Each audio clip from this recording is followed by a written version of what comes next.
नमस्कार, citizens voice show में आप सबका स्वागत है। इससे पहले कि मैं कार्यक्रम की शुरुआत करूं, आप लोगों से विनती, निवेदन, गुजारिश कि कृपया करके सिटीजन्स वॉइस शो को लाइक करें। इसका ऑफिशियल हैंडल का नाम एजे सिंह ऑफिशियल है, यानी कि आत्मजीत सिंह मेरा नाम है। उसको ज्वाइन करें, सब्सक्राइब करें, लोगों में शेयर करें, नोटिफिकेशन का बटन दबाएं ताकि ज्यादा से ज्यादा वीडियो लोगों में शेयर कर सकें, क्योंकि ये आपका चैनल है, जनता की आवाज है, आपकी आवाज है, और इस आवाज को बुलंद करना हमारा कर्तव्य है।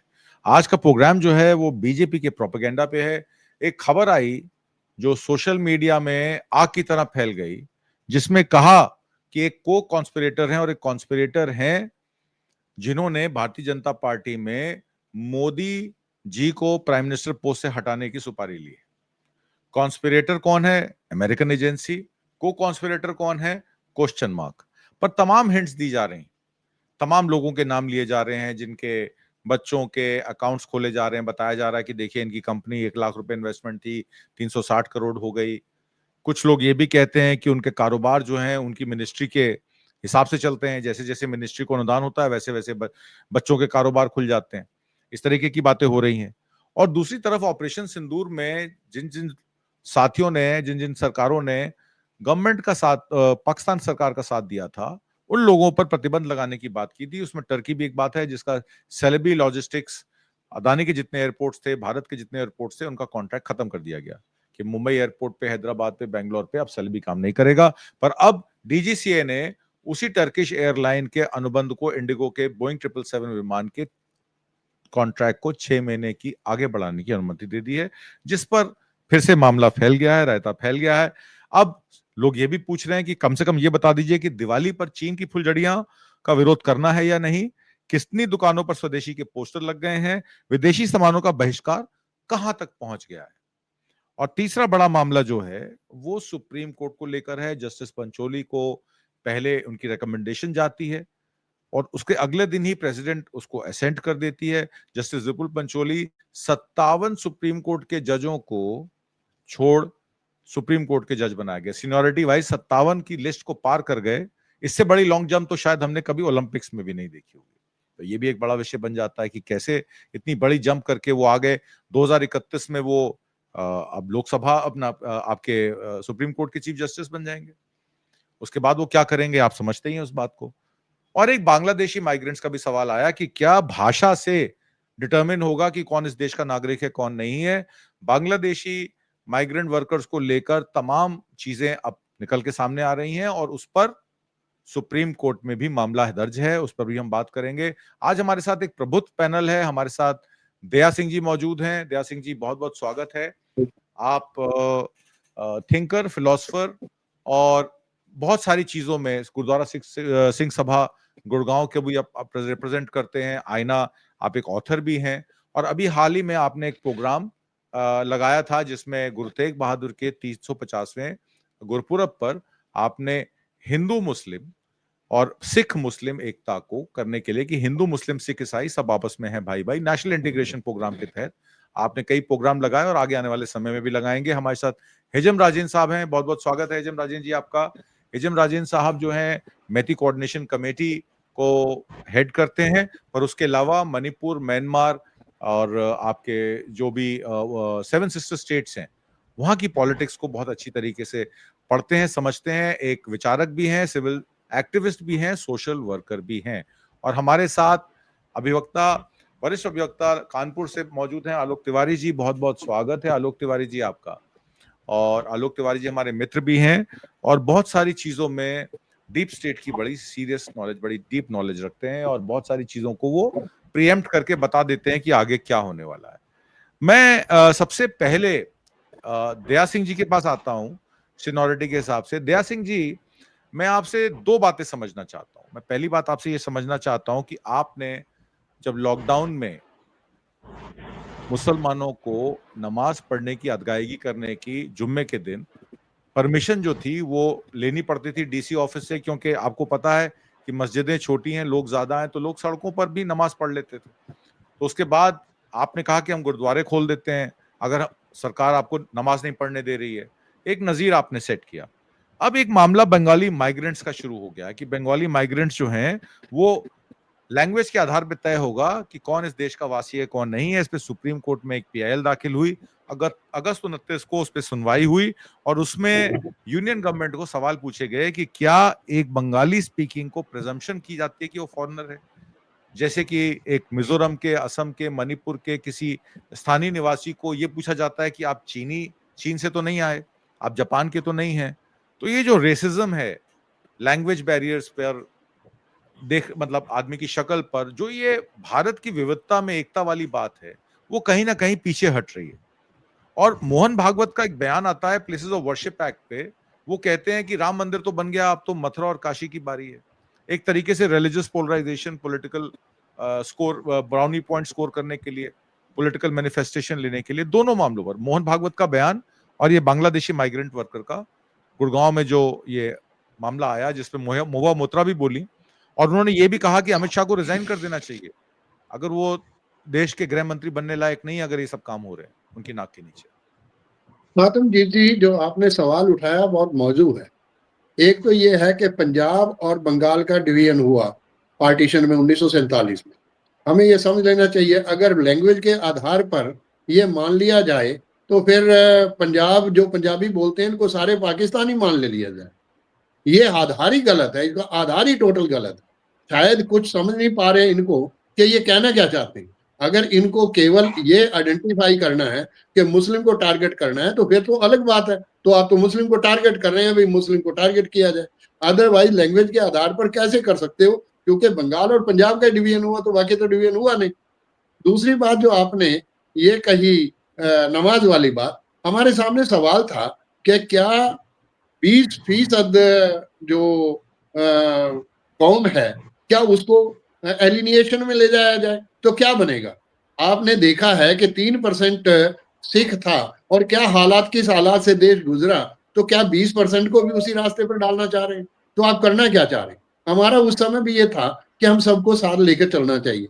अभी आपने गुरु तेग बहादुर के 350वें वर्ष के समर्पित जो है उनकी शहादत को जो हमने सेमिनार किया इस्लामिक सेंटर में, मुझे खुशी है कि इस्लामिक सेंटर ने इस बात को माना कि इसका ये सम्मेलन किया जाए, जबकि सीधे का सीधा आरोप मुसलमानों पर गुरु तेग बहादुर साहब का लगाया जाए। पर मुझे खुशी है कि जो बातें हुई, पर मैंने ओपनली कहा इस बात को मान लेना चाहिए कि चाहे तुगलक वंश हो, चाहे लोधी वंश हो, चाहे खिलजी वंश हो, चाहे मुगल सल्तनत हो, 20% से कभी भी मुसलमान ज्यादा नहीं रहा। अपर कास्ट हिंदू जो था वही राज सत्ता चला रहा था, और जो शोषित वर्ग था, मैंने शोषित और शासित में बंटवारा किया।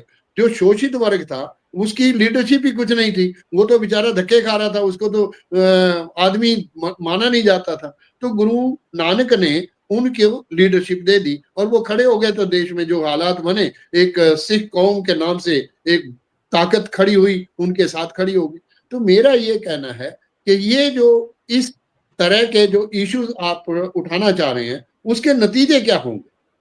अभी आपने बाबरी मस्जिद बाकी अभी मोहन भागवत के ने बात कही, ये 2 मस्जिदों, मैंने उनसे पूछा और मैंने उसमें कहा भी कि अगर अपर कास्ट हिंदू जो था, अगर मुगल सल्तनत में प्रशासन चला रहा था, तो क्या उसको वो मंदिर तोड़ के मस्जिद बनवा रहा था? तो ताकत तो उसके पास थी, चाहे सेनापति हो, चाहे रेवेन्यू मिनिस्टर हो, चाहे सारे का सारा जो पैरा एरिया हो, तो उसमें मुगल सल्तनत तो राज अंपायर था, बाकी राज सत्ता तो यही कर रहे थे, चाहे वो तुगलक वंश में कर रहे थे, चाहे खिलजी में था, कि चाहे लोधी में था, और मुगल काल में भी वही रहा। 20% से कभी वो ऊपर नहीं है। तो ये मानना भी गलत है। मैं समझता हूं कि गुरु नानक और गुरु गोविंद सिंह तक और बाबर से लेकर औरंगजेब तक ये समकालीन इतिहास है, हमारे खट्टे मीठे संबंध रहे हैं। पर कमाल है, उस समय तुलसीदास रामायण लिख सकता है मस्जिद में बैठकर, वो एक, इसका मतलब वो ज्यादा सेकुलर थे हमारे से। तो आज सेकुलरिज्म कहाँ खड़ा हो गया? तो मेरा ये कहना है, और कबीर है, रविदास है, अनेकों मुस्लिम ड्यूरिंग द एम्पायर, बहुत सारे जिन्होंने सीधी कटाक्ष किए, मुस्लिम पर भी कटाक्ष किए, हिंदू पर भी कटाक्ष किए, किसी ने उनको अंदर नहीं किया। आज तो पत्रकार कोई बात कह दे तो सीधा अंदर कर दे, तो फिर सेकुलरिज्म कहाँ? किस सेकुलरिज्म की हम दुहाई दे रहे हैं? तो मेरा ये मानना है कि जो ये रास्ता किया है, ये रास्ता बहुत गलत है। इस रास्ते से कुछ मिलेगा नहीं।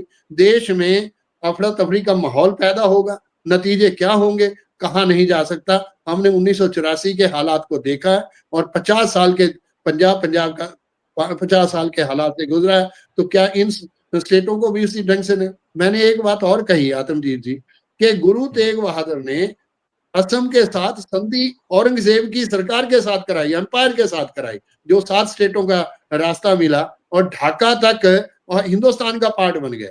तो फिर तो गुरु तेग बहादुर साहब ज्यादा मान्य हो गए। तो मेरा ये कहना है कि ये रास्ता लैंग्वेज के आधार पर किसी को आइडेंटिफाई करना और इन आधारों पर धर्म को अगर आप नहीं समझना चाहते, आप तो पूरे एंजॉय कर रहे थे।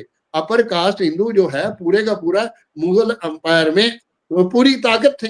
अगर गुरुओं पर किसी ने शिकंजा कसा तो यही अपर कास्ट था, क्योंकि वो नहीं चाहता था कि कोई हमारे मुकाबले पे कोई ऐसा शोषित वर्ग को खड़ा कर दिया जाए। ये तो हमारे सामने है। तो मेरा ये कहना है कि इन बातों को हमें समझना चाहिए और इन बातों पर तूल देकर कोई फायदा नहीं होगा। मुझे याद है कि जब नमाज की बात हुई थी, 13 महीने किसान बैठे रहे सड़क पर और किस हालात से गुजरे, बरसात है उसमें है, वो नमाज की जैसे ही बात की तो तीनों कानून वापस ले लिए गए। इसका मतलब सिख और मुस्लिम जो है, और मैं समझता हूँ कि 15% 20% हिंदू भी जो सेकुलर क्रेडेंशियल्स है, ये इकट्ठा एक मत है। इनमें से कुछ लोग जो आरएसएस वाले हैं उनको आइडेंटिफाई कर लिया जाए तो ये देश सेकुलर है और सेकुलर क्रेडेंशियल पर ये देश चलेगा और ये खड़ा है। जी मेरा ये जी जी, मैं आपके पास वापस आता हूं। हिजम भाई, आपसे दूसरा आगाज करूंगा और फिर मैं आलोक जी के पास आऊंगा। एक बात मेरे पास समझ में नहीं आई कि सोनिया गांधी राहुल गांधी को टारगेट करते करते अब भारतीय जनता पार्टी के गोदी मीडिया चैनल्स और उनके मेन सोशल मीडिया चैनल्स कह रहे हैं कि भारतीय जनता पार्टी के अंदर एक षड्यंत्र रचा जा रहा है। उसके कॉन्स्पिरेटर्स और को कॉन्स्पिरेटर्स एक भारत में है, एक अमेरिका में है, और टाइम बताया जा रहा है कि एक स्पेसिफिक टाइम में एक कॉल आती है, जो कॉल 17 मिनट की होती है, और 17 मिनट की कॉल में पूछा जाता है कि आपने क्या काम किया, तो बताया जाता है कि 37 एमपी भारतीय जनता पार्टी के मोदी जी के खिलाफ खड़े हैं, सिग्नेचर हो चुके हैं उनके, और 28 एमपी जो सपोर्ट में है एनडीए के, वो भी बाहर आने को तैयार हैं। यानी कि 65 की लिस्ट बन चुकी है मोदी जी को प्रधानमंत्री पोस्ट से हटाने की, उनके 75 साल पूरे होने से पहले। और दूसरी तरफ मोहन भागवत कह रहे हैं, मैंने तो कभी कहा ही नहीं था कि 75 साल में रिटायर होना चाहिए। हम तो जब हमें काम मिलता है, जब शाखा को खोलनी होती है, तो हम चाहे 80 साल के हो जाएं, हमें जब काम मिलेगा तो करना पड़ेगा।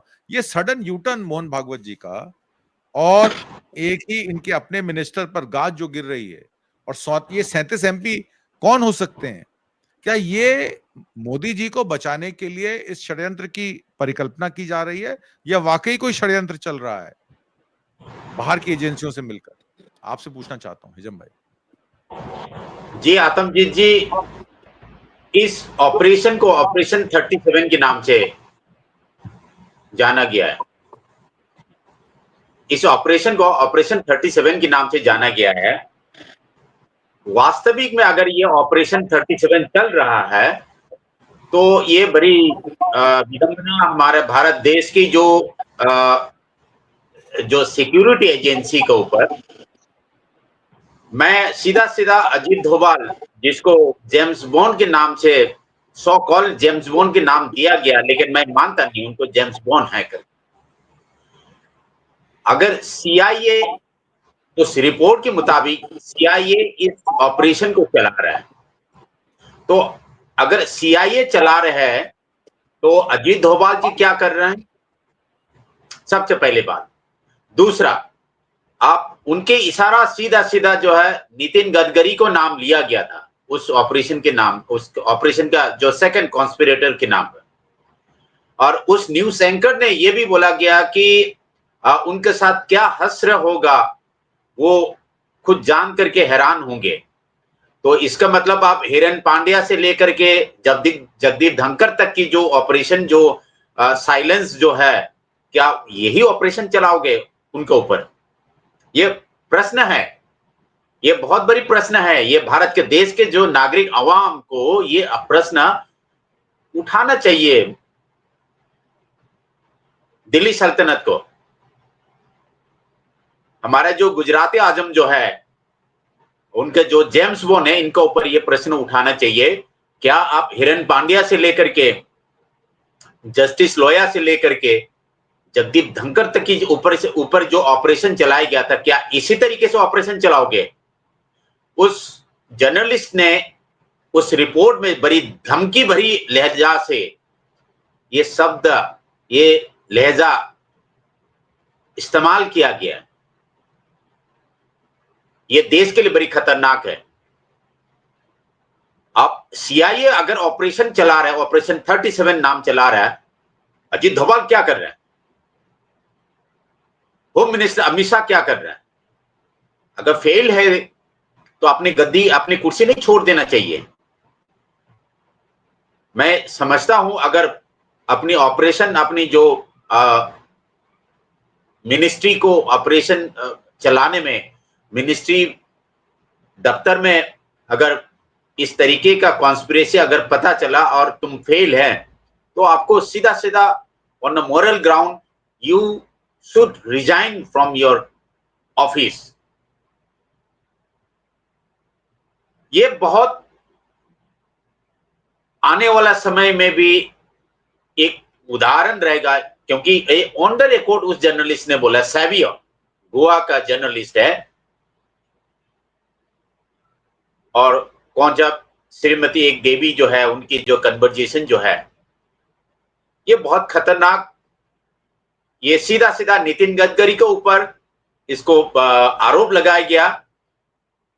Yes, no doubt Narendra Modi का सरकार के जो अंदर जो है, जो खोखलापन जो है, सबको दिखाई दे रहा है। गलतियां कहां कहां हुए, आप नोटबंदी से लेकर के अभी तक जो आपने डोनाल्ड ट्रंप तक की जो आप इलेक्शन कैंपेन तक, प्लस कल परसों तक की जो है, आज कल सुबह चाइना पहुंचेगा। मेरा एक आपत्ति भी है आपकी इंट्रो में जो वो कहा गया, कहती है भाषा की वजह,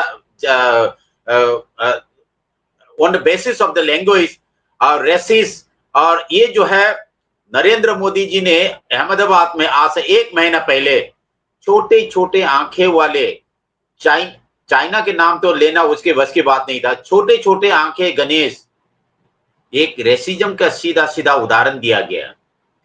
तो ये बहुत आपत्तिजनक इस अनपढ़ आदमी का, अनपढ़ तो कहूंगा क्योंकि चुराया हुआ डिग्री, अगर उसके दम है तो आप डिग्री तो दिखवाए तो सही जी। तो अगर अनपढ़ आदमी ऐसे हमारा देश के जो प्रधानमंत्री बनेंगे, जो देश के जो वजीर आजम, वजीर खाजा बनेंगे, तो देश के ऐसे हस्र होने। अमेरिकन चैनल में मजाक उड़ा रहे हैं जी। अमेरिकन चैनल में। आता हूं निजाम भाई, मैं आपके पास आता हूं, सेकंड राउंड में आता हूं। मैं आलोक तिवारी जी से सवाल ले लेता हूं। आलोक तिवारी जी, इससे पहले कि मैं आपसे सवाल करूं, मैं एक वीडियो, छोटा वीडियो दिखाना चाहता हूं और फिर आपके पास आता हूं। ये वीडियो देखिएगा। Today is this: how does the collegium function in the secrecy that it does? Today we have a dissent by the sole woman judge on the Supreme Court in this country, who said she disagreed with the decision which was taken by the majority of the collegium, appointing a junior judge who will be the future Chief Justice of India. I want to know what are the criteria for selecting future Chief Justices of India. In my opinion, they are ideological. A majoritarian Hindutva government wants its own people in the judiciary, and what have you judges done about it? My God. What is the lure? What is the lure of post-retirement that beckons judges? We want an answer to this question. Madam, is that a question enough? It's more than a question, and we expect nothing less from you. जी, तो आलोक जी, एक सवाल इंदिरा जयसिंह ने खड़ा किया। उन्होंने कहा कि majoritarian Hindutva की सरकार क्या जुडिशरी अपने हिसाब से तय करेगी, पहली बात। और दूसरी बात कि जो जजेस बैठे हुए ये सब देख रहे हैं तमाशा, वो क्या अल्योरमेंट है उनके पास, जिस अल्योरमेंट के बेसिस पर वो कुछ बोल नहीं पा रहे हैं। इंडियन एक्सप्रेस की एक खबर छपी जिसमें बताया गया कि अगले सीजीआई जस्टिस सूर्यकांत से लेके जस्टिस मनु भाई पंचोली कब बनेंगे, कैसे बनेंगे? इसमें अगर आप ध्यान से देखें तो विक्रम नाथ साहब 7 महीने, बीवी नागरत्ना 1 महीना 4 दिन, और उसके बाद जो लास्ट में विपुल मनु भाई पंचोली जो गुजरात से आते हैं मुंबई हाई कोर्ट से, सीधे-सीधे 57 जजेस को पार कर लॉन्ग जंप मार के सुप्रीम कोर्ट आए हैं। 2 साल 31 से 33। क्या यही विकसित भारत की परिकल्पना है जिसके बारे में मोदी जी और अमित शाह कहते हैं कि 2047 तक भारत विकसित हो जाएगा? क्या ये विकसित भारत का मॉडल है? आपसे समझना चाहते हैं। इन मूर्खों को विकसित भारत के पैरामीटर्स ही नहीं मालूम। पैसा के दम पर एक तो 80 करोड़ की आबादी किस हालत में है, परचेजर की लिस्ट से बाहर हो गई है, और भी तमाम सारी चीजें हैं। आप मान लीजिए पैसा हर व्यक्ति के पास बहुत अच्छा आ जाए, आप विकसित भारत बन पाएंगे? देख लीजिए, जो एलोरमेंट की बात आप कर रहे हैं सुप्रीम कोर्ट के और जजेस, बहुत से लोग अपने दायित्व तो नहीं कर रहे हैं पूरे। मैं बहुत दिन से देख रहा था और अपनी लिख भी रहा था कि मुझे जस्टिस नागरत्ना नहीं दिख रही है। मास्टर ऑफ द रूस्टर में कौन बैठा, कोई महत्वपूर्ण केस भी उनके सामने नहीं जा रहा है। एकदम से वो नमूदार हुई। मैं एक चैनल पे बैठा हुआ था, जब इनका जिक्र आया कि एक जज ने डिसेंट नोट दिया कॉलेजियम में, मेरा सिक्स सेंस काम किया कि ये मस्ट बी जस्टिस नागरत्ना, वो वही निकला। जस्टिस नागरत्ना ये कह रही थी कि छोटी एक स्टेट है गुजरात, इसकी इतनी इंपॉर्टेंस नहीं कि यहाँ से 3 जस्टिस हों सुप्रीम कोर्ट में। आप क्या कर रहे हैं? सीजेआई साहब क्या कर रहे हैं? जुडिशरी कैसे फैसले दे रही है? एक मिश्रा जी का मैटर था सुप्रीम कोर्ट में, और उन्होंने इलाहाबाद हाई कोर्ट को लताड़ लगाई कि 43 तारीखें गुजर गई हैं, ये आदमी को जमानत नहीं मिल पा रही, जेल में है। बड़ी अच्छी बात कही, वेलकम स्टेट। लेकिन शर्जील इमाम और खालिद के मैटर में को ध्यान नहीं आते। साहब, ये देश बनाना स्टेट तो छोड़िए, बनाना सड़ भी गया है, उसमें भुनगे लग गए हैं। नरेंद्र मोदी जैसे प्रधानमंत्री के अंतर्गत चलने वाले देश की रूपरेखा आप इससे अलग उम्मीद कर भी नहीं सकते।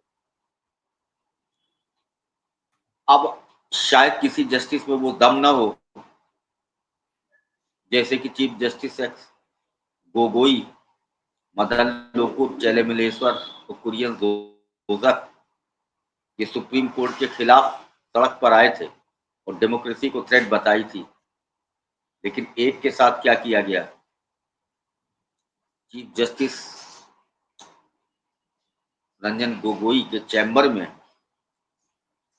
घुस करके जजमेंट लिया गया। कोर्ट नंबर 1 में हिस्टोरिकली पहली बार कोई प्राइम मिनिस्टर गया। नरेंद्र दामोदर दास मोदी राफेल केस में बाई नेम पार्टी थे, डीलिंग जज थे गोगोई। और मैं अपनी प्रैक्टिस और प्रोफेशनल एथिक्स के हिसाब से आपको बताता हूं कि गोगोई साहब को वो केस वापस कर देना चाहिए था किसी और जज के सामने।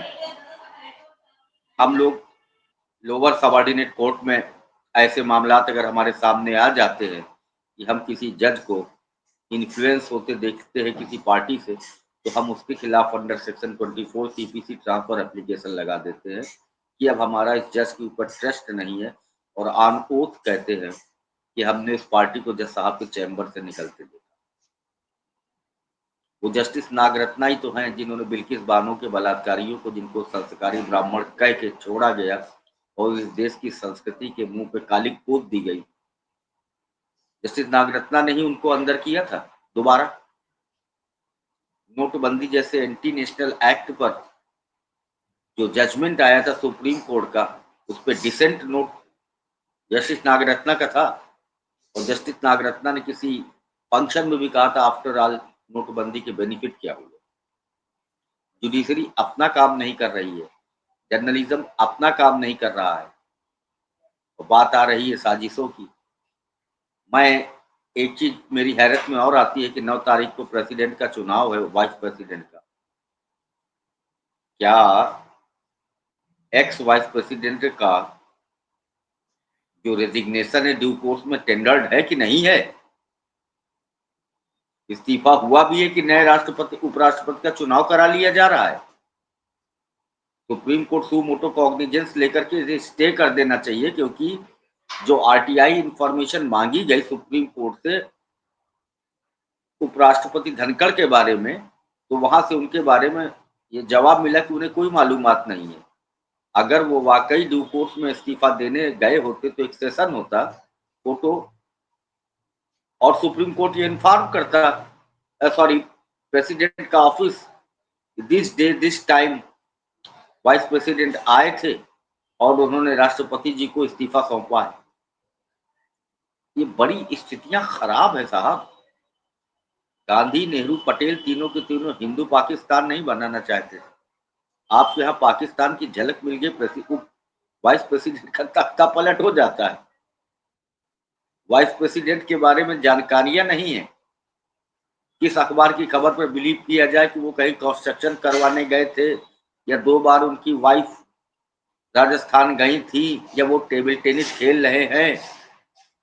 किस बात पे यकीन किया जाए? कपिल सिब्बल साहब हैबियस कॉर्पस दाखिल करने की बात कर रहे हैं, देखते हैं उसमें क्या होता है।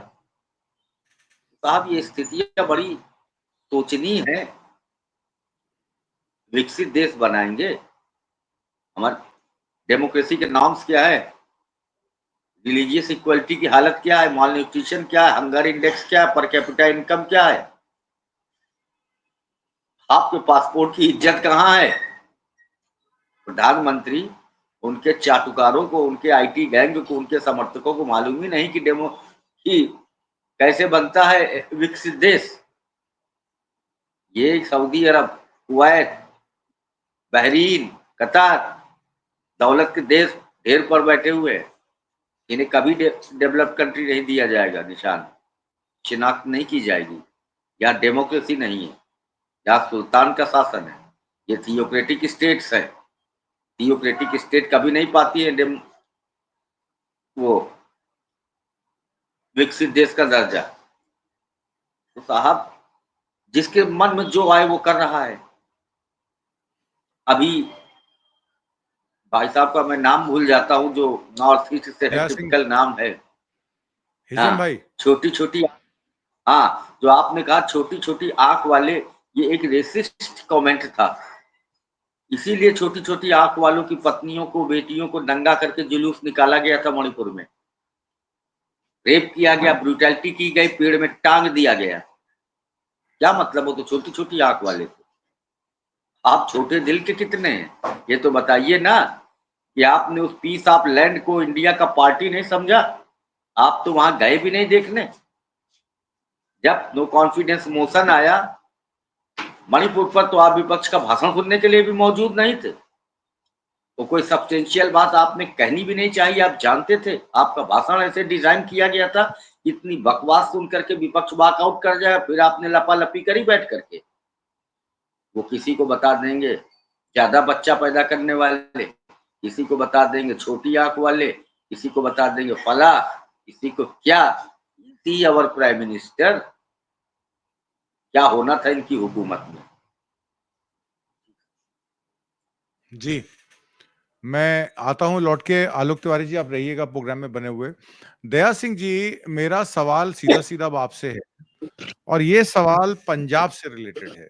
उससे पहले सऊदी अरेबिया का मैं बता दूं, प्रधानमंत्री मोदी 2 बार सऊदी अरेबिया गए हैं। 15,54,00,000 रुपए उनके दोनों ट्रिप्स पे खर्च हुए हैं, जबकि कहते हैं कि वो अपने प्लेन में ही सोते हैं। 10,26,00,000 रुपए का बिल मात्र होटल का है।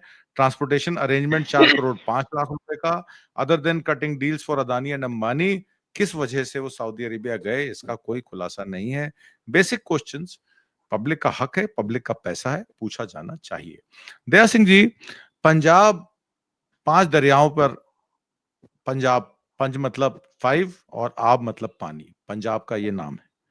सतलज, ब्यास, रावी, झेलम, चेनाब। झेलम चेनाब चली गई जब पंजाब का बंटवारा हो गया, बची सतलज, ब्यास, रावी। रावी भी पाकिस्तान से सांझी है।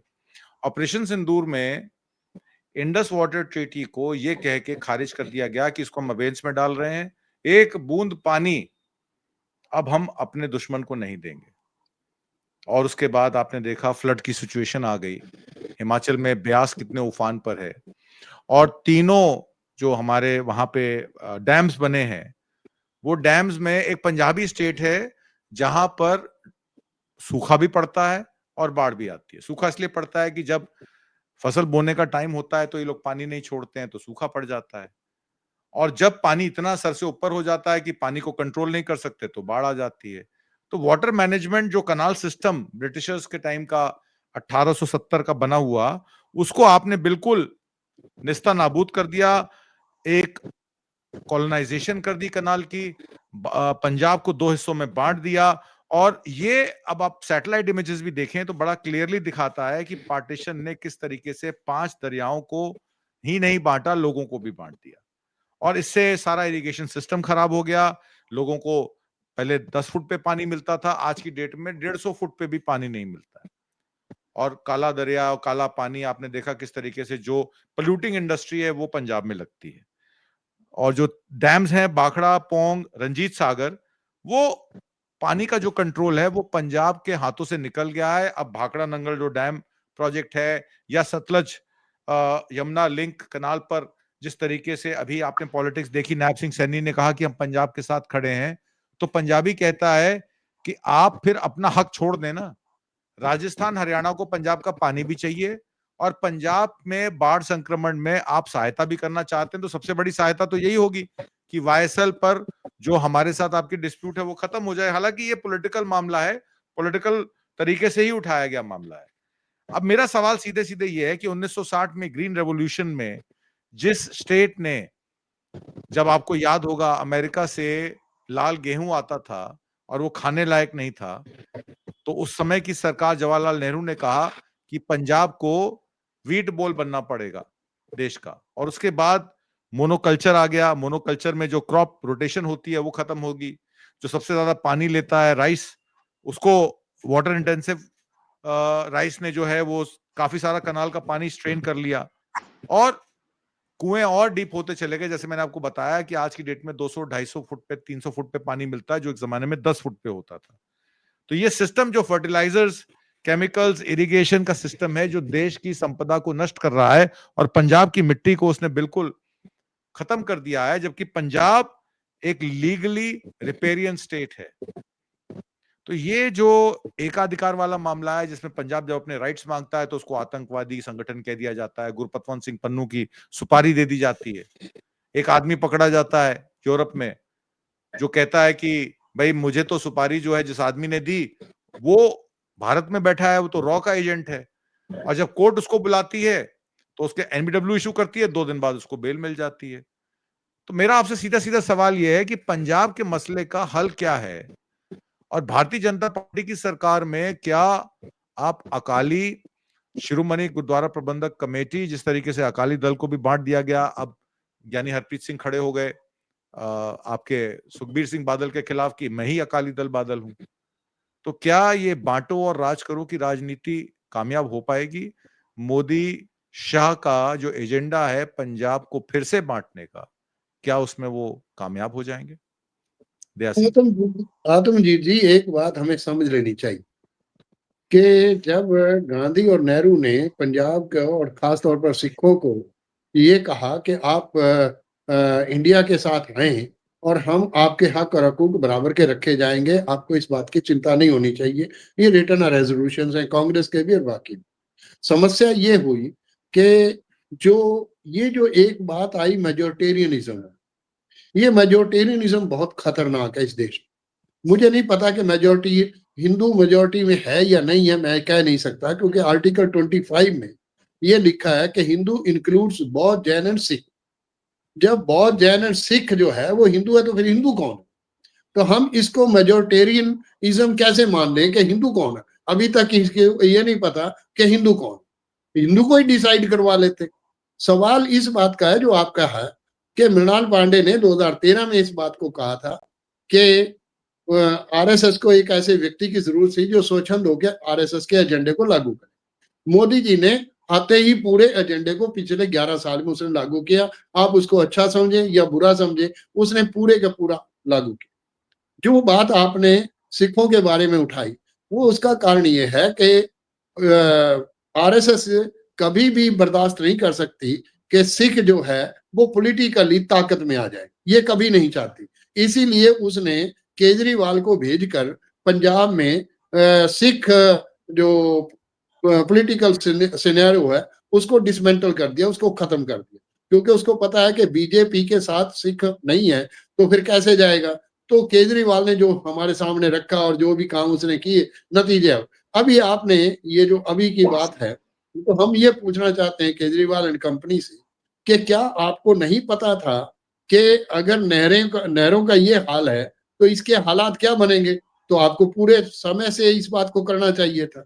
तीसरी बात ये है कि ये भी मैं मानता हूँ कि जब पंजाबी सूबा बना तो सरदार हुकम सिंह पार्लियामेंट्री कमेटी के चेयरमैन थे, जो लोकसभा के स्पीकर थे। वो पंजाबी सूबा के हक में नहीं थे क्योंकि मैंने उनके साथ 10 साल काम किया। तो प्रोफेसर शेर सिंह जो हरियाणा के थे, वो मिनिस्टर भी रहे, कैरों की मिनिस्ट्री में मिनिस्टर भी रहे। उन्होंने एक रेजोल्यूशन लाया कि उन्होंने कहा कि हमें हरियाणा दिया जाए।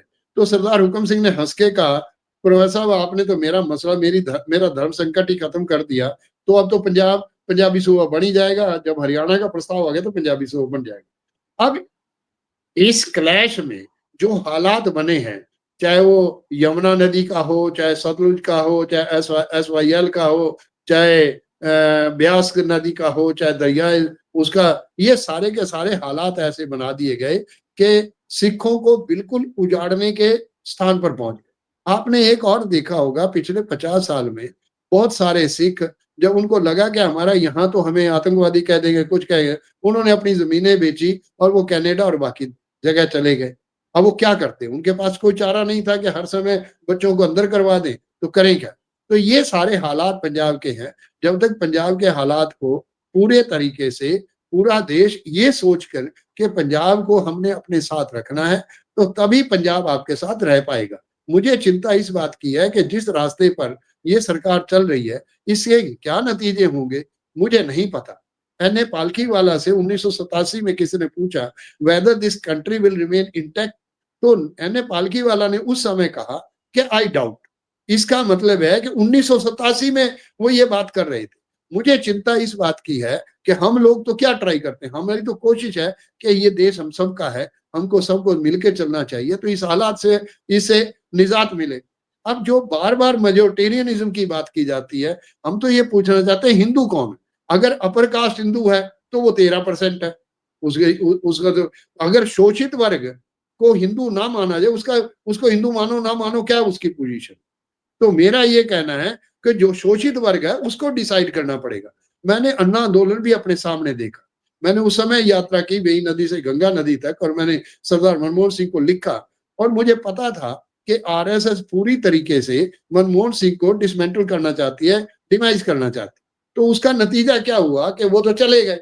तो सरकार कौन सी आई? जो सरकार आपके साथ 11 साल से आई है, तो जो हालात, जो विदेश नीति है, जो बाकी नीतियां हैं, जो अभी अतुल जी भी कह रहे थे और बाकी भी कह रहे थे, आलोक जी भी कह रहे थे, तो ये सारी बातें जो हैं इस समय बहुत सिंसियरिटी से उन लोगों को जो राजनीति से ऊपर उठकर इकट्ठे होकर कोई मूवमेंट खड़ी करे और इस हालात से इस देश को बचाएं। नहीं तो इस हालात से, अगर ये देश इसी हालात से गुजरा तो नतीजे क्या होंगे, वो बड़े भयावह होंगे, ऐसा मुझे लगता है। मैं जी। कह तो नहीं सकता, पर मुझे डर है, इस बात का आशंका है। मैं समझता हूं कि इस समय हम लोगों को, सबको, जो भी पत्रकार हैं, इंटेलेक्चुअल्स हैं, सबको ये बात, और ये बार बार हिंदू को मेजोरिटेरियन कहना, मैं कहता हूं कि गुरु ग्रंथ साहब में 15 भक्तों की वाणी, इसका मतलब तो सिख मेजोरिटी में है, जिसमें कबीर भी है, रविदास भी है, नामदेव भी है, पीपा भी है, रामानंद भी है, सारे बैठे। इसका मतलब मेजोरिटेरियन तो सिख हुए, क्योंकि सिख ये क्लेम नहीं कर सकते, क्योंकि सिखों ने कहा कि हमारी शक्ल ये हो तो तब हम, तो ये शक्ल, मैं तो कह रहा हूं, मुझे तो सरदार चौधरी चरण सिंह जी ने 1984 उन्होंने सामने देखी, तो वो कहने लगे कि ये जो, अगर ये हिंदू धर्म है तो मैं आज हिंदू धर्म को त्याग करता हूं, मुझे सिख बना लो। बिना बालों के भी सिख होता है। मैंने उसी समय चौधरी साहब को कहा कि अगर 5 इश्यूज पर हम एक मत है, पाखंड मुक्त है, जातिवाद मुक्त है, शोषण मुक्त है, नशा मुक्त है और भय मुक्त है, हम तो सिख ही तो हैं। आपको किसने कह दिया? मेरे अंत तक उनके साथ बहुत नजदीकी संबंध रहे। मैं समझता हूं कि हम लोगों को अब ये सोचना चाहिए कि मेजोरिटेरियन इनको कहकर हमने आरएसएस को ताकत दी, जबकि मेजोरिटेरियनिज्म नहीं है इनमें। इन्हें मेजोरिटी के 13% राज करते हैं, 13% से ऊपर इनके पास क्या है? ब्राह्मण, बढ़िया, राजपूत और ठाकुर, इनके पास और तो कोई है नहीं। तो कौन है? शोषित को तो इन्होंने, एक बात मैंने और तालकटोरा स्टेडियम में कही थी और वो ही मैं बस 1 सेकंड में बता देता हूं। मैंने कहा था कि इलेक्शन बड़े तरीके से जीते जाते, 131 रिजर्व सीट है, 543 में से 131 तो मोदी जी ने अपनी जेब में डाली है, पैसे के बल पर, किसी बल पर उसने अपनी जेब में डाली। तो बाकी कितनी रहेगी? 412। 412 में जो अपोजिशन है, जो ये ताकत लगा रही है, उसको तो 273 चाहिए और मोदी जी को 142 चाहिए। शायद ये बात हम समझ नहीं पा रहे। आपको आज भी 240 में से 56 एससी है और एससी को उसने अपने साथ रखा हुआ है। आज एससी निकल जाए तो सरकार कहां? मैं तो कईयों को हंस के कहता हूं, सरकार है कहां? क्योंकि ये बात शायद हमें समझ नहीं आ रही। हम दूसरी बातों को लेकर चलते हैं। इस समय पूरा हिंदू वर्सेस हिंदू की लड़ाई है, ना सिख है, ना मुसलमान है, ना कोई और है। हिंदू वर्सेस हिंदू की लड़ाई, हिंदू बनाम हिंदू के इलेक्शन है और ये इलेक्शन केवल और केवल एससी और एसटी के बेस पर खड़े हैं, क्योंकि वो 131 रिजर्व सीट। मेरा ये जी, बिल्कुल ठीक कहा आपने। मैं हिजम भाई के पास आता हूँ। हिजम भाई, आपसे मुझे 2 चीज़ें पूछनी है। एक तो नागालैंड के डिप्टी सीएम ने हॉर्नबिल टीवी के एक पत्रकार को चिन्हित करके उसको बोला कि उसको थ्रेटन किया ऑन कैमरा कि तुम यहाँ से चले जाओ और नहीं तो मैं तुम्हें दौड़ा-दौड़ा के मारूँगा। उसकी गलती ये थी कि रिपोर्टर जो था उन विलेजर्स को इंटरव्यू कर रहा था जिस एरिया में बॉर्डर असम करता है, सैकिया करके रिपोर्टर है वो, और वो बिलोंग करता है असम को, और नागालैंड असम बॉर्डर पर कुछ विलेजर्स को उसने इंटरव्यू किया था और उस इंटरव्यू को लेकर जो नागालैंड के डिप्टी सीएम है वाई पटौन, वो बड़े खफा हो गए और उन्होंने खुलेआम सरेआम उनको धमकी दी कि अगर ये आदमी मेरे को दोबारा दिख गया तो मैं इसको मारूंगा। पहली बात तो ये। दूसरी बात, जो बात आपने आज से 1.5 साल पहले भी कही थी और वो बात की पुष्टि अब गोदी मीडिया और गोदी मीडिया के सोशल मीडिया जो आम कहते हैं कि उनका सिस्टर कंसर्न्स जो हैं, वो भी ये बात कर रहे हैं कि किस तरीके से चेन कुकी जो नागालैंड अपना आपके मणिपुर के हैं, जो मैठी और कुकी में जो झगड़ा हुआ जिसमें असम राइफल ने कुछ बंदूकें दी और अब तो हेमंत बिस्वा शर्मा सरेआम कह रहे हैं कि जो एथनिक लोग हैं वो अपना गन का लाइसेंस अप्लाई करें, बंदूक ले लें। तो आपके मिजोरम के चेन कुकी हों, मणिपुर के चेन कुकी हों, म्यांमार के चेन कुकी हों, इन सबको मिलाकर एक क्रिश्चियन स्टेट, शेख हसीना ने कहा कि सेंट मार्टिन आइलैंड मत लीजिए, आप एक काम कीजिए, आप एक क्रिश्चियन स्टेट भारत की धरती पर बना लीजिए और उसमें जो मदद होगी सीआईए की, जो मदद होगी अमेरिकन सरकार की, डीप स्टेट की, हम करेंगे। आप वहीं पे बना के क्रिश्चियन स्टेट और अपना साउथ ईस्ट एशियन जो जियोपॉलिटिक्स है उस पर कंट्रोल कीजिए।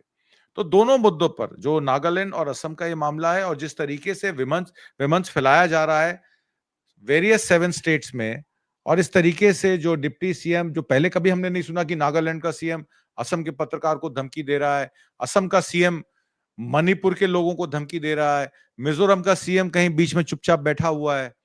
तो ये सारा मामला नॉर्थ ईस्ट स्टेट का गड़बड़ा कैसे गया?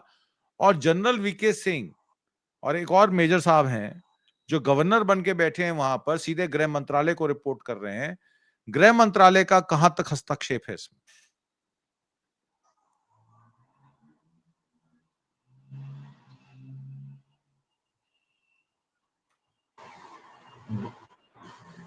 मेरा आवाज आ रहा है? आ रहा है। उत्तर पूर्वी भारत में आज से नहीं, बहुत जब से आरएसएस बने, आरएसएस से पहले एक चैतन्य महाप्रभु, एक हिंदुत्व एक संगठन हुआ करते थे। शायद आपको जानकारी हो ना हो, मुझे नहीं पता। ये बंगाल बेस्ड होता है, ये भी हिंदुत्व आरएसएस की तरह। बिफोर आरएसएस ये चैतन्य महाप्रभु एक संगठन होते थे। अब देखना हरियाणा में एक स्कूल है, एक स्कूल संगठन है उसके, चैतन्य महाप्रभु का, अंबाला वाले रोड में, चंडीगढ़ रोड में, ये उनकी शाखा है। ये आरएसएस का एफिलेटेड आरएसएस है। ये अर्ली बिफोर 1924 आरएसएस के संगठन और रीऑर्गेनाइज होने से पहले उत्तर पूर्वी भारत में जो हिंदुत्व संगठन है उनके ये बहुत सक्रिय है। मैं इस चीज पे नहीं जाना चाहूंगा। अभी आपके प्रश्न के बिंदु एक पे मैं जवाब देता हूं। नागालैंड का जो जितनी मिनिस्टर्स है, ये कंसर्न रहा है हमेशा NSCN-IM के साथ, और धमकियां देना, ये शायद पहले बार आप मीडिया पे आए हैं। नॉर्थ ईस्ट के किसी भी समाचार को काउ बेल्ट या मेन स्ट्रीम मीडिया पे कभी नहीं आते हैं।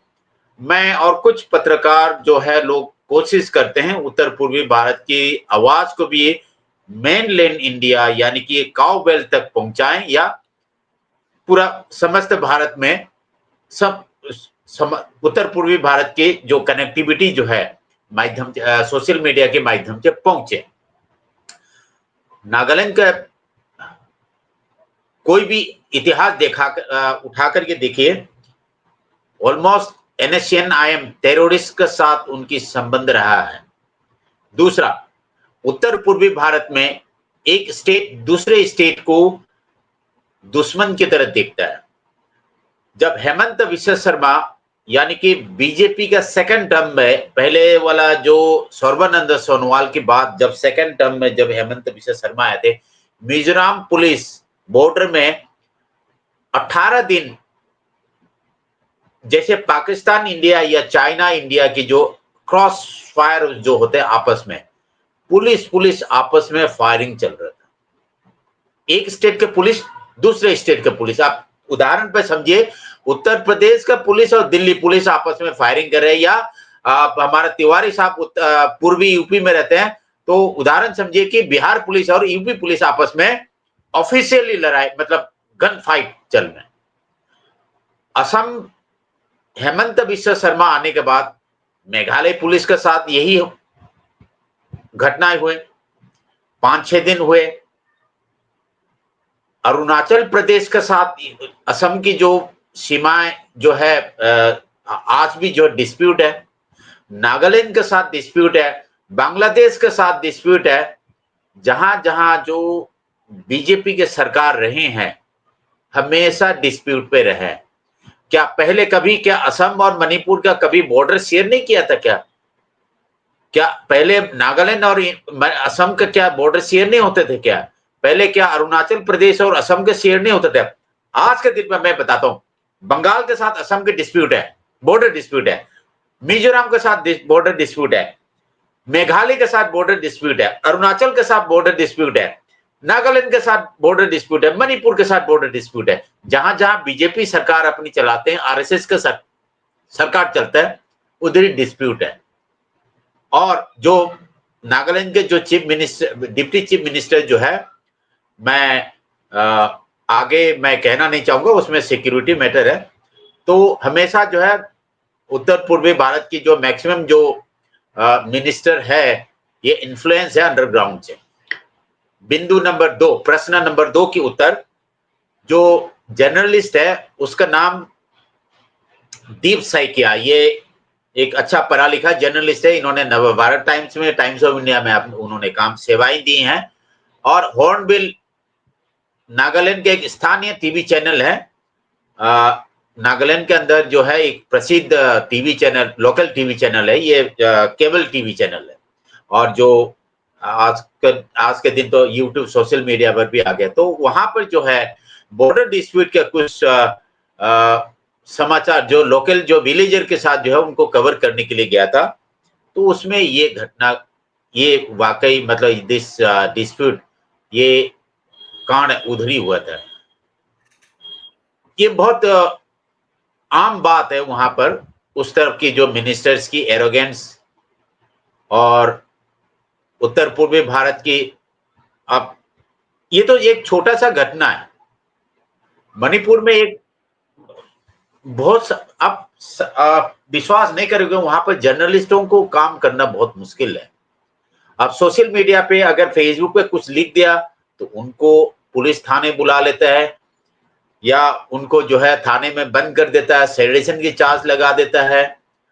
अब दिल्ली उत्तर प्रदेश में अब तिवारी साहब को मालूम है, अब जो पंजाब जो क्या नाम है, जो कौन सा बीस्ट है ये, योगी बीस्ट, तो ये जो जैसे जो गवर्नेंस जो चलाते हैं उसी तरीके से उत्तर पूर्वी भारत में बहुत भयंकर है। ये दया सिंह जी को मालूम होगा, पंजाब में जो है arm forces special power act कैसे चलाते थे, तो आज भी उत्तर पूर्वी भारत में किसी कांस्टेबल को किसी से कोई परमिशन लेने की जरूरत नहीं है, किसी को on the spot they can shoot at the site. ये है उत्तर पूर्वी भारत की हकीकत। दया सिंह जी, आप एक्सपीरियंस है ना arm forces special power act का, तो आज कश्मीर और उत्तर विजन भाई, ये चेन कुकी वाला भी बात बता दीजिए। ये अच्छा, मणिपुर, मिजोरम, बिंदु नंबर 3 जो चीन कुकी वाला मामला है, ये मैंने आज से 2 साल पहले, 1.5 साल पहले नहीं, 2 साल पहले आप किसी प्रसिद्ध चैनल में जो है मैंने ये स्टेटमेंट दिए थे। चाइना को काउंटर करने के लिए सीआईए एक प्रोजेक्ट लेकर के आया था बांग्लादेश के पास, एक आइलैंड है, उनको हैंडओवर करने के लिए बोला, तो नहीं कर पाए। इसलिए जो है शेख हसीना के कई शर्तें थे दूसरे भी, जो शेख हसीना की कुर्सी चले गए। तो शेख हसीना ने उस समय पर बोला था, आप देखो मैं इस आइलैंड को तो नहीं दे सकता, आप उत्तर पूर्वी भारत में चले जाइए। ये जो कुकी चिन जो है, कुकी जो समुदाय जो है बांग्लादेश में चिटागांग हिल ट्रैक में काफी इनके संख्या है। चिटागांग हिल ट्रैक ये बहुत बड़ी हिल ट्रैक है, जैसे हमारा जो साउथ में जो हिल जैसे हमारा उत्तराखंड जो हिल फॉरेस्ट एरिया है, यहां से लेकर के जम्मू तक की इतनी लंबे चौड़े जो वहां पर चिटागांग हिल ट्रैक है, वहां ये जो कुकी चिन ट्राइब जो है उधर का मेजर ट्राइब है। ये एक्चुअली इंडिया के मेजर ट्राइब नहीं है, ये बर्मा और इसमें बांग्लादेश में उनकी मेजोरिटी है। म्यांमार के कुछ जगह भारत की काफी उत्तर पूर्वी भारत के मणिपुर से, मिजोरम से कुछ एरिया को कन्फाइन डिफाइन करके, तो वहां पर जो है चिन कुकी लैंड एक नया, एक यंगेस्ट कंट्री को क्रिएट करने का सीआईए ने कोशिश की थी। तो उसी का पार्ट है, this is a part of deep state. ये सिक्योरिटी मैटर है, मैं बहुत ज्यादा बोलना इसमें संभव नहीं है आप, क्योंकि मल्टीनेशनल इसमें कोरिलेटेड है, कोलेटरल डैमेज हो सकता है, उसकी वजह से मैं बहुत ज्यादा डिस्क्लोज नहीं करना चाहूंगा। बट हमारा सरकार को सारे जानकारियां है इसकी। जी, मैं आखिर में आलोक जी के पास आऊंगा। आलोक जी, सेलेबी करके टर्किश कंपनी थी जिसके लॉजिस्टिक्स जो भारत में चल रहे थे, 45% एयरपोर्ट्स के लॉजिस्टिक्स सेलेबी हैंडल कर रही थी। और जब टर्की ने मदद की पाकिस्तान की ड्रोन अटैक में भारत के खिलाफ ऑपरेशन सिंदूर में, तो ये बताया गया कि टर्की अब हमारा मित्र नहीं है और टर्की से हमारे बिजनेस रिलेशंस खत्म हो जाएंगे। आज गवर्नमेंट ने यू टर्न लिया और टर्किश एविएशन सेक्टर में 2 जो बोइंग 777 विमान इंडिगो के साथ चल रहे थे और सिमिलर उनका कोड शेयरिंग स्पाइस जेट के साथ भी था, चूंकि असुविधा हो सकती थी जो लोग फ्लाई करते हैं उस सेक्टर में, या कुछ पैसे का नुकसान हो जाता है स्पाइस जेट और इंडिगो का, तो गवर्नमेंट ने यू टर्न ले लिया। उधर डोनाल्ड ट्रंप छाती पीट पीट कर कह रहे हैं कि ये वॉर मैंने रुकवाई और मैंने इनको कहा कि मैं तुम लोगों के साथ ट्रेड नहीं करूंगा, और उसके बावजूद उन्होंने भारत पे 25% पेनल्टी रशियन ऑयल को इंपोर्ट करने पे लगा दी। हालांकि यूरोपियन यूनियन की 67% एनर्जी जो रिक्वायरमेंट है वो गैसप्रोम बैंक से पूरी होती है, रशिया से पूरी होती है। अमेरिका भी रशिया से तेल खरीदता है, चाइना की तेल की आपूर्ति रशिया करता है। क्योंकि भारत ने सस्ता तेल खरीदा इसलिए भारत पर 25% पेनल्टी लगाई गई। और अब प्रधानमंत्री मोदी एससीओ समिट में चाइना पहुंच गए, पहले जापान गए, जापान में अनाउंसमेंट हुई $67 बिलियन का बिजनेस, प्राइवेट निवेश आएगा नहीं आएगा, कब आएगा, वो हेडलाइन मैनेजमेंट है। अब वो चाइना एससीओ पहुंच गए। भारत के पास विकल्प क्या बचे हैं? डोनाल्ड ट्रंप ने तो हमें कहीं का नहीं छोड़ा।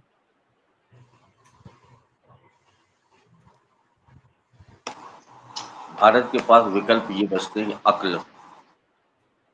जब आप खुद के विवेक से नहीं चले, आपने अपनी परंपरागत विदेशी नीति के साथ खिलवाड़ किया, आपको समझ ही में नहीं आता कि आप करें क्या। कहीं इसके साथ खड़े हीरोगिरी में, कहीं युद्ध आप शो ऑफ करते, कहीं युद्ध बचाने रुकवाने जा रहे हैं जो पुतिन को नहीं अच्छा लगता है, एक रोड शो बनाते हैं।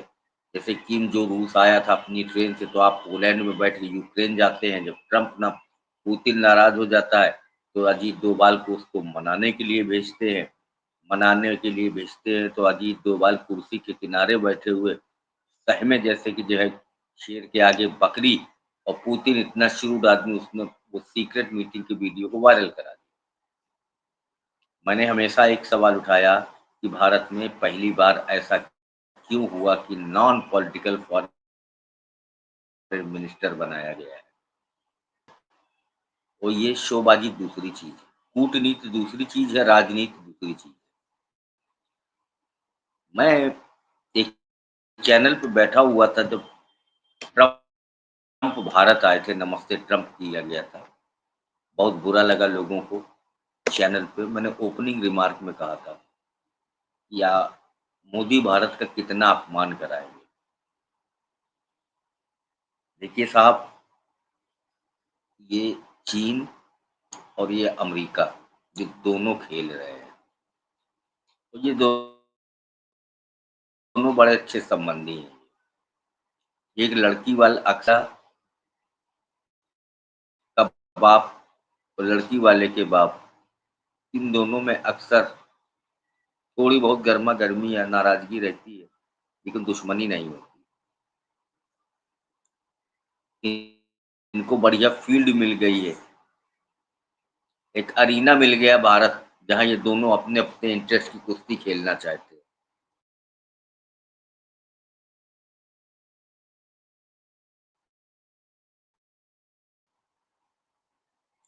ये चाय पी रहे थे। ये हेनरी किसिंजर कौन था? बिफोर द लास्ट ईयर इसकी डेथ हुई है, और एक जीव था ये, और अमेरिकन फॉरेन मिनिस्टर, और बड़ा श्रूड डिप्लोमेट जाना जाता था। हमारे अंदर अथॉरिटी होनी चाहिए। भारत में इसकी डिप्लोमेसी जरा ही नहीं चली। इंदिरा जी ने शह मानिक शाह को बावर्दी इसके सामने बैठाल के कह दिया था, जाओ तुम भी समझो, अपने आका को समझाओ जाकर के। अगर कुछ नहीं करते तो अमेरिका के मैटर में हमें इनसे कहना पड़ेगा। 71 की अमेरिका ने, रिचर्ड निक्सन ने चाइना भेजा था, कर जाता पाकिस्तान की हेल्प करने के लिए, लेकिन वो यूएसएसआर था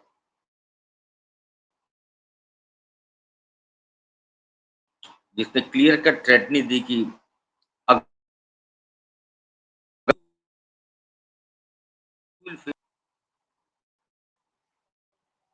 हमारे मोदी जी की उठक बैठक थी जब हेनरी किसिंजर की डेथ हुई पिछले साल। मैं टीवी देख रहा था, भारत के जो मीडिया